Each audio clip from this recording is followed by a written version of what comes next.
अश्वगंधा जो है बहुत ही लोकप्रिय और एक प्रचलित वनस्पति है। आप सभी ने कभी ना कभी इस नाम को तो सुना ही होगा। अश्वगंधा इस शब्द के दो पार्ट है, अश्व यानी घोड़ा और गंधा यानी जिस वनस्पति में घोड़े जैसी गंध आती हो उसे कहते हैं अश्वगंधा। औषधि है तो बहुत पॉपुलर, लेकिन एक प्रचलित मान्यता क्या है कि यह केवल पुरुषों के लिए उपयोगी है। तो सच में ऐसा है क्या? अश्वगंधा का उपयोग किसे किसे हो सकता है, किसने लेना चाहिए, कैसे लेना चाहिए, इन सभी के बारे में आज की वीडियो में लेंगे शास्त्रीय जानकारी। स्वागत है आप सभी का अरहम आयुर्वेद इस YouTube चैनल पर। आजकल सोशल मीडिया पर बहुत ज्यादा इंफॉर्मेशन आती है, लेकिन अगर उसका सोर्स जेन्युइन या ऑथेंटिक ना हो, साइंटिफिक ना हो तो कंफ्यूजन बढ़ जाता है। इसीलिए एक डॉक्टर के रूप में सही जानकारी आपके सामने प्रस्तुत करना, यही मेरा और अरहम आयुर्वेद चैनल का उद्देश्य है। आपने अगर चैनल को अभी तक सब्सक्राइब ना किया हो तो अवश्य करें। चलिए चलते हैं अपने आज के विषय की ओर, जो है अश्वगंधा। तो ये अश्वगंधा का जो पौधा है, कहीं भी उगने वाला, अपने आप फैलने वाला, बढ़ने वाला, एक घास जैसा किंतु औषधि पौधा है। आपने कहीं ना कहीं इसे जरूर देखा होगा। इसके फल जो होते हैं छोटे, गोल और पत्रदंड होता है उसके पास आने वाले, मटर के समान दिखते हैं और पकने पर लाल हो जाते हैं। आयुर्वेद के जो ऋषि मुनि हैं, उन्होंने ऐसी आसानी से मिलने वाली अनेकों औषधि वनस्पतियां हैं, उनकी खोज की, उस पर रिसर्च किया, अनुसंधान किया और उनके गुण, उनके प्रयोगों का ग्रंथों में वर्णन करके रखा है। अश्वगंधा का पंचांग यानी पूरे पौधे का उपयोग औषधि के स्वरूप में किया जाता है, किंतु विशेष रूप से इसके जड़ या मूलों का प्रयोग किया जाता है। इसके गुण बताते हुए कहा है, बल्या रसायनी तिक्ता कषाय उष्णा अति शुक्रला, यानी इसका जो रस या स्वाद है वह कड़वा एवं कसेला होता है। इसकी तासीर यानी जो गुण है वह उष्ण है और शरीर में जो परिणाम होता है वह मधुर रस के समान होता है। उष्ण होने के कारण यह वात और कफ दोष को संतुलन करने में मदद करता है। जब शरीर में रुक्षता, शीत गुण बढ़ जाता है तो वात और कफ, इन दो दोषों की वृद्धि होती है। परिणाम स्वरूप क्या होता है कि बार बार सर्दी खांसी होना, श्वसन संस्था की कोई बीमारी, कफ हो जाना या फिर हड्डियों में, जोड़ों में होने वाला दर्द, इन सभी समस्याओं में अश्वगंधा उपयुक्त है। इसका अगला उपयोग है ब्रूहण, यानी क्या?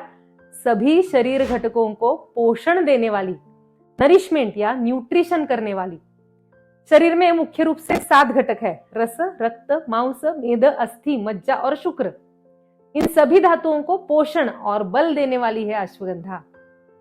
जिनका वजन नहीं बढ़ता उनके लिए यह ब्रूहण करने वाली यानी वजन को बढ़ाने में मदद करने वाली है। जिन्हें बार बार थकान आती हो, ऐसे पेशेंट्स के लिए यह बल देने का काम करती है। जैसे वृद्धावस्था हो या कोई भी क्रॉनिक बीमारी के बाद अगर बहुत ज्यादा थकान है तो उसे कम करने के लिए अश्वगंधा का सेवन लाभदायक है। अश्वगंधा मसल्स को स्ट्रॉन्ग करने वाली औषधि है। जिन लोगों की मसल्स या जो मांसपेशियां है वह कमजोर है, वजन नहीं बढ़ता है, टोनिंग नहीं है, उन्हें अश्वगंधा के नियमित सेवन से फायदा होगा। जो बढ़ती उम्र के बच्चे हैं, एथलीट्स है, जिम जाने वाले लोग हैं, जो मसल्स बिल्ड करना चाहते हो या फिर स्पोर्ट्समैन है, इन सबको अश्वगंधा नियमित लेना चाहिए। इसका अगला गुण बताया है रसायन। रसायन यानी क्या? जो सप्त धातुओं का सर्वोत्तम पोषण करे, ऐसी औषधि को कहा जाता है रसायन। यह औषधियां जो होती है, शरीर में जो फ्री रेडिकल्स बनते हैं उनको कम करके शरीर की जो हानि हो रही है उसे रोकने में मदद करती है। यह साइंटिफिकली प्रूव हो गया है। जिसे ऑक्सीडेटिव स्ट्रेस कहते हैं, वह कम करने में इनकी एंटीऑक्सीडेंट प्रॉपर्टीज है वो उपयोगी होती है। इसी कारण रसायन जो औषधियां है, एजिंग की प्रक्रिया को स्लो करती है, यानी बुढ़ापा आने की जो गति है, उससे शरीर में होने वाले जो बदलाव है उसे रिवर्स करने में ऐसी औषधियां उपयोगी है। जिन्हें हमेशा युवा, ऊर्जावान, एनर्जेटिक रहना है, उनके लिए ऐसी औषधियां अश्वगंधा बहुत उपयोगी है। सभी शरीर घटकों को पोषण देने के साथ साथ यह अति शुक्रल है, यानी शुक्र धातु को बहुत अच्छा पोषण देने वाली। केवल पुरुषों में नहीं किंतु प्रजनन संस्था की कोई भी समस्या में स्त्री एवं पुरुष दोनों के लिए उपयोगी है। स्त्रियों में श्वेत प्रदर, उससे होने वाली बीमारियां जैसे कमर दर्द, थकान, कमजोरी, ऐसी अवस्था में अश्वगंधा से बहुत लाभ होता है। यह ऐसी औषधि है जो मस्तिष्क के या मानसिक विकारों में भी अच्छा काम करती है। जब शरीर में वात पित्त दो दोष बढ़ जाते हैं तब मेमोरी, कंसंट्रेशन पावर है कम हो जाता है। ऐसी स्थिति में वात पित्त को कम करके मेमोरी बढ़ाने के लिए अश्वगंधा बहुत अच्छी औषधि है। यह ब्रेन को स्ट्रॉन्ग करती है, मन में जो बेचैनी है उसे कम करती है और शरीर में, मन में स्थिरता, दृढ़ता यानी स्ट्रेंथ लाने वाली है। अगर मेमोरी बढ़ाने के लिए आप अश्वगंधा लेना चाहते हो तो इसे सुबह खाली पेट दूध या घी के साथ लेना ज्यादा बेटर है। इसी गुण के कारण अगर नींद की समस्या हो तो अश्वगंधा का सबसे अच्छा उपयोग होता है। जब जल्दी नींद नहीं आती या नींद अच्छी नहीं होती तब रात को सोने से पहले दूध के साथ अश्वगंधा लो तो नींद में सुधार होता है। आजकल तनाव, स्ट्रेस, टेंशन ये एक आम समस्या बन गई है। यहाँ तक कि स्कूल के बच्चों तक, युवाओं तक सबको टेंशन है। जिन्हें हमेशा उदासी रहती है, चिंता रहती है, नींद नहीं आती, उन सब के लिए बेहद उपयुक्त है अश्वगंधा।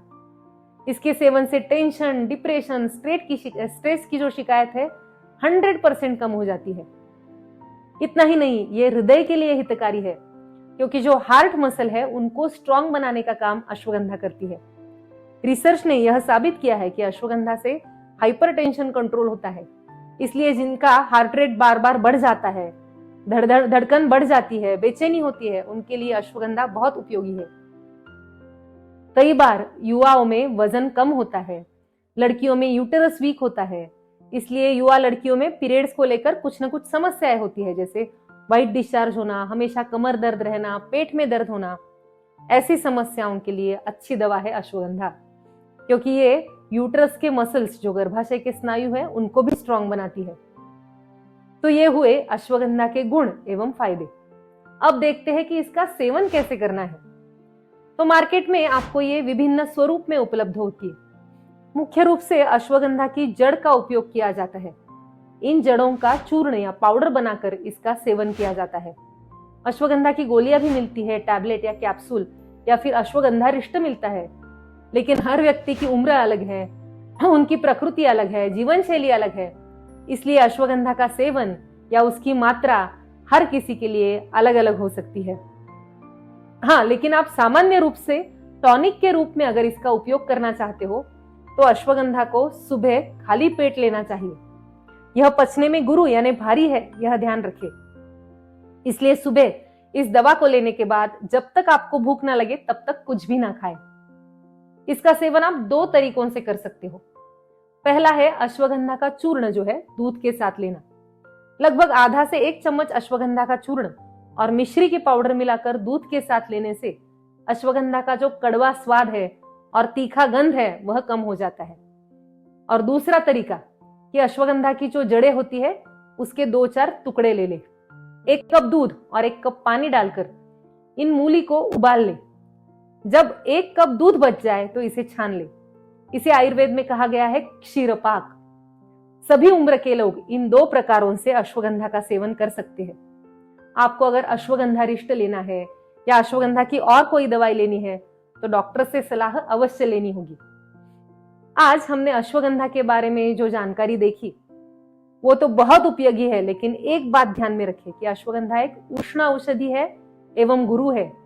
इसलिए जिनकी पित्त की प्रकृति है, पाचन शक्ति मंद है, जिन्हें ज्यादा भूख ही नहीं लगती और वजन भी ज्यादा है, ऐसे लोगों ने अश्वगंधा लेने से पहले अपने डॉक्टर से कंसल्ट करना बहुत जरूरी है। तो इन सब बातों को ध्यान में रखकर अश्वगंधा का उपयोग आप अवश्य कर सकते हो। आशा है कि इस वीडियो से आपको अपने जीवन में कुछ न कुछ उपयोगी जरूर मिलेगा।